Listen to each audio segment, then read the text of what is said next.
Do you track yourself when you talk? Do you talk and talk and talk and ever notice that everybody is looking at you and yawning, or they're saying, wow, wow, crazy over and over? Or maybe you don't know how to communicate at all. Maybe you're somebody that doesn't know how to say how you really feel. You pile on, you stonewall, you gaslight, you pretend like your issues are always somebody else's fault. Maybe you're flaky. Maybe you never want to get into any territory that is deep because you don't want to go there or it makes you uncomfortable. Maybe you talk out of both sides of your mouth. You never tell the whole complete truth to everybody. You tell different people what they want to hear so that everything feels smoother and you don't have to deal with drama. Or maybe you just ghost people. You stop talking to them. You never call them back because you don't want to deal. I'm giving you guys Gemini shadows. Now, we all have Gemini somewhere in our chart, and those are some examples of some really severe shadows. And not everybody is acting out of the shadow in such a hardcore way, but it is good to have a sense of some of our really bad skills when it comes to communication. And I see this all the time.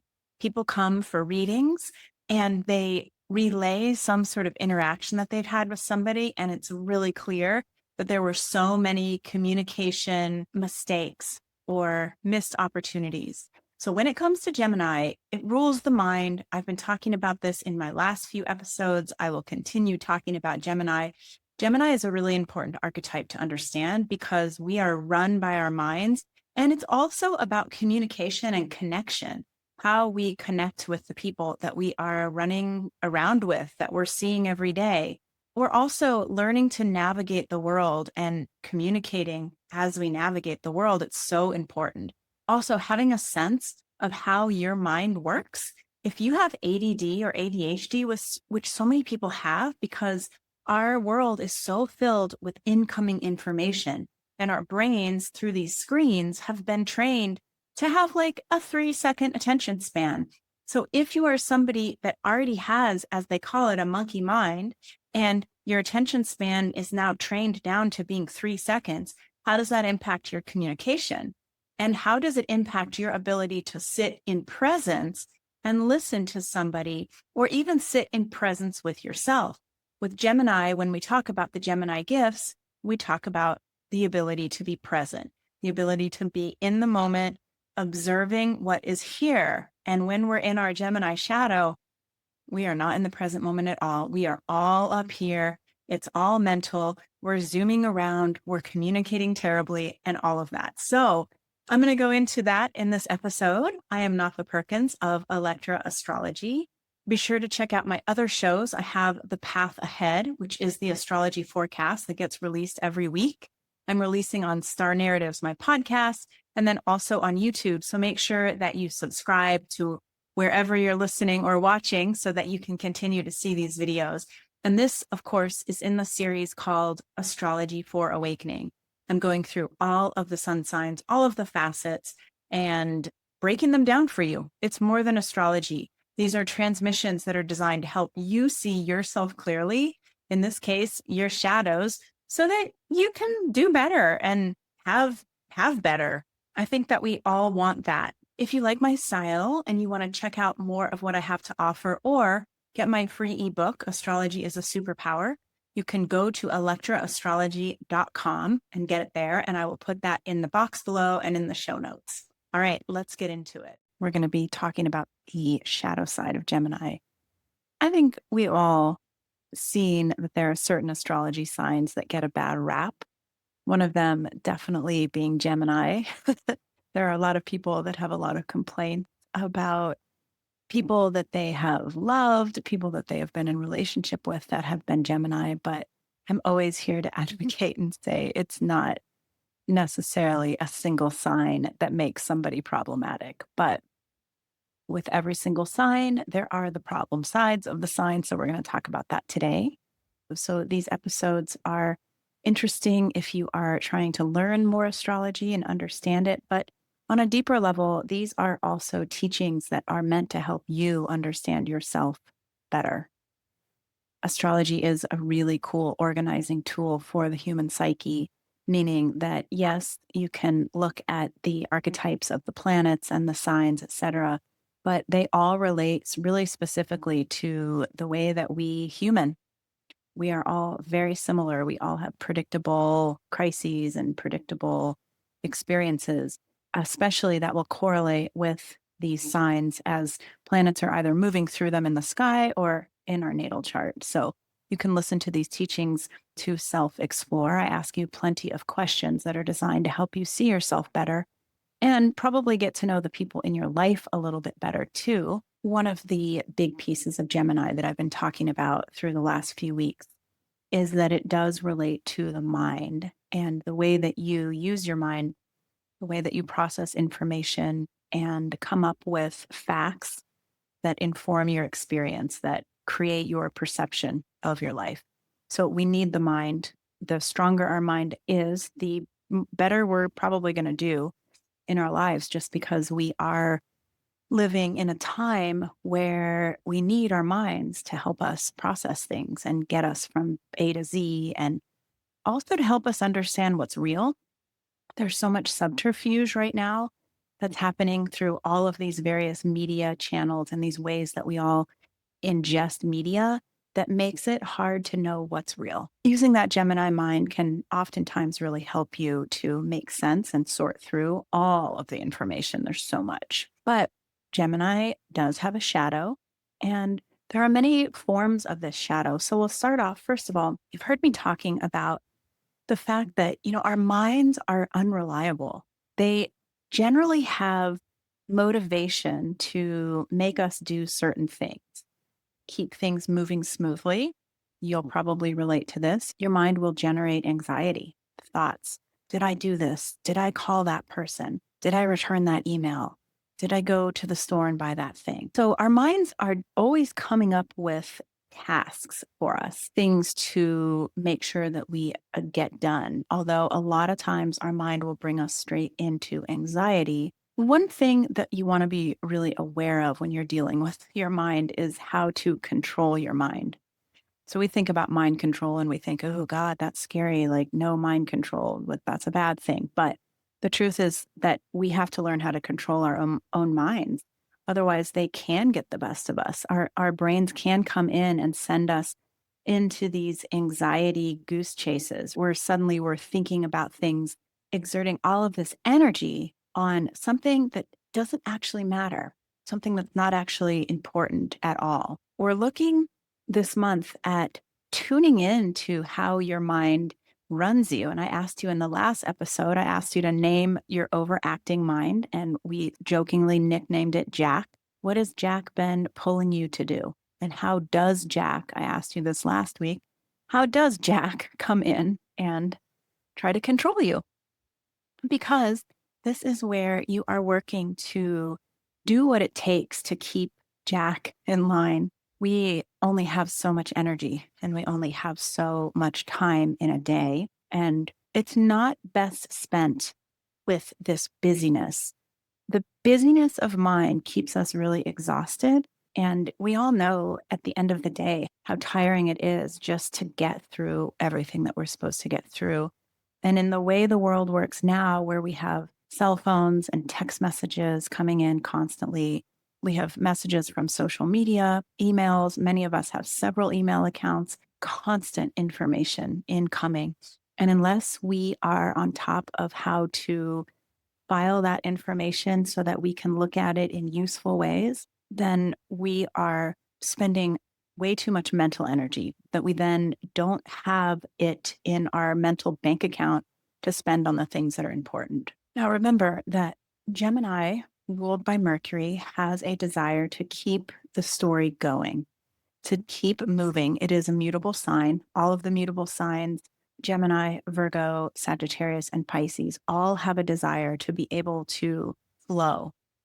So the mind is going to flow one way or the other. There's no way really to stop that. Sometimes people have meditations that are designed to slow down the mind or stop the mind altogether. Those are successful for certain kinds of brains, not for others.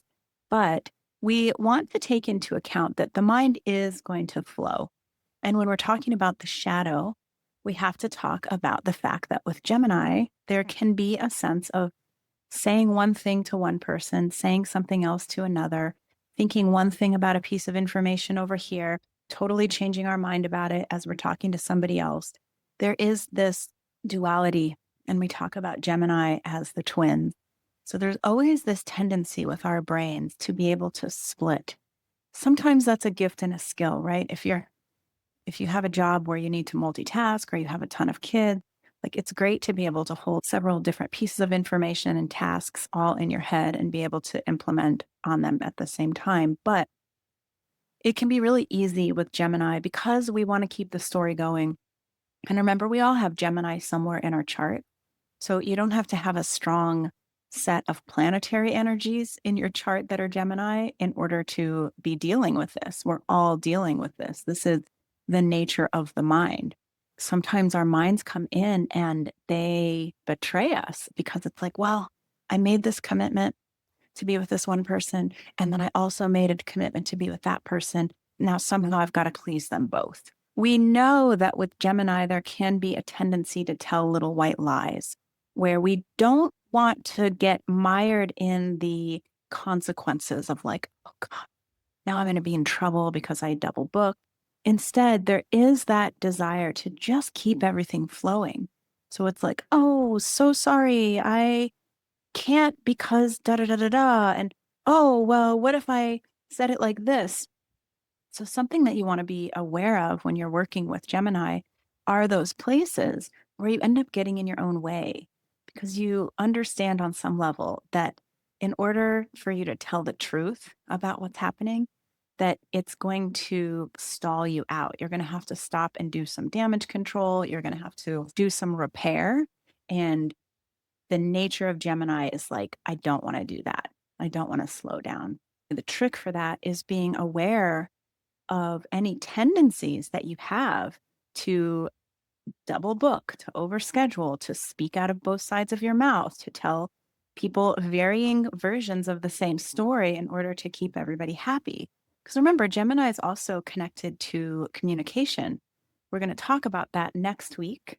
The way that we communicate with people is a really important way of making the most out of all of our brain power so that we are not exhausted, zombie like by the end of the day. We have to learn how to communicate really effectively, say it like it is, and keep moving, as opposed to skirting the issue, telling little white lies, because that ends up taking up way more mental space. And we want to be able to use our mind in its best capacity, which is not being anxious about getting busted.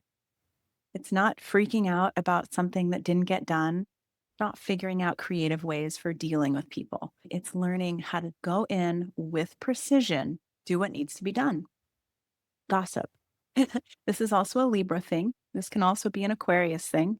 All of the air signs are relational in nature. So this is a relationship sign. All of these archetypes have ways that they are trying to avoid having to deal with the heavy stuff. Gemini, in particular, hates being bored and will try to stir up some excitement through things like gossiping. So you want to watch that too. You don't want to be the one that's busted for talking behind somebody's back. So remember, the mind is very busy. Slow down for a minute right now and just think about how many times has your mind wandered while I've been talking? Or if you're like me, how many times have you had to hit the back button because you realize you just missed something? Begin to notice how this happens to you on a regular basis. How often does your mind take you on a little adventure when you're in the middle of a conversation or you're in the middle of listening to something or watching something? I think that's one reason why social media is so popular because it only demands seconds worth of attention. And so our attention spans are getting shorter because of media. Our ability to sit and absorb something in continuity is diminishing. So begin to notice that this week. How quickly does your brain take off? And suddenly you are on another planet. You're in another dimension. You're thinking about something from the past, thinking about something from the future. So last week, I asked you to watch how your mind comes in and tries to tell you things. This week, I want you to look for how often your mind just takes you up and out of whatever you're doing. Gemini relates to the present moment. So, with me, take a deep breath right now and just come into the present moment. What do you notice right now in your experience? What does it feel like to be wearing the clothes that you're wearing? How do they feel in your body? What is the temperature of the air as you feel your hand waving through it? Are there any sounds that you can hear that you did not notice a few seconds ago? Are you breathing? Do you need a sip of water? What is your state of awareness currently? So, this is called sensing the field, where you just stop, even if only for a few seconds, to exactly what is happening right now. These kinds of practices don't require a lot. They're cheap, they're free. You don't have to go commit an hour or two. You don't even have to think that hard about what to do. It's simply as you are learning to work with the mind and you're beginning to see how powerful the mind is and how the mind just takes you on its very own roller coaster ride. Practices like this of just coming right back into the moment can be really helpful in bringing you back, grounding you, coming back to the self. So, one final thing to just tap into for a minute here is mental illness. We know that there are so many different kinds of mental illness. Some people are born with it, some people come into it. Sometimes people have mental illness that is due to drugs or alcohol. Some people will have it for life. Some people will only have it briefly for a month at a time in their lives. But the more that you are partnering with your own brain, the more that you are aware of the things that your brain does, the MO of your brain, the way that it will take you into anxiety or into stress, or it will help you to dissociate. All of these things are really important to just stay on top of because it means that when there is something wrong with your brain, right? When there's something that has gone haywire or something that's not working very well, you catch it very quickly so that you aren't in misery for months and months or years and years before it finally clicks that there might be something that you need to seek some assistance with. Of course, mental illness is completely subjective. There's no way of saying this is what defines it and this is what does not define it. But what I'm saying here is the more you know about the way that your own brain works, the easier it is to recognize when something's off, whether it's some anxiety or depression creeping in, or it's some sort of chemical imbalance that starts to show itself, or maybe it's even just not knowing how to communicate very well. And that's not a mental illness. That is just simply understanding your own limitations and your own capacities because we are in a time where we're asked and tasked to be shifting and changing and coming into more awareness. So, gone are the days when people just suffered through something without having any sort of support or knowledge that there could be help. We are here now in a time period where there's so much help available, but the first step is recognizing that we need it. And this is part of why we partner with our bodies, as we talked about in Taurus season. We get really intimate with everything that's happening in our physical system. And now in Gemini season, we're working to become more intimate with everything that's happening in our mental system. So you see how this works. This is really just about developing a deeper sense of awareness. And with every passing year, hopefully that awareness gets deeper and deeper. And then eventually you get to a place where you know yourself really well and you don't have to go seeking outside assistance as much. And you don't have to be in a state of dissociation as often. And you certainly don't have to be enduring pain, suffering, agony, anxiety, depression in the same way that you might have in your less conscious days.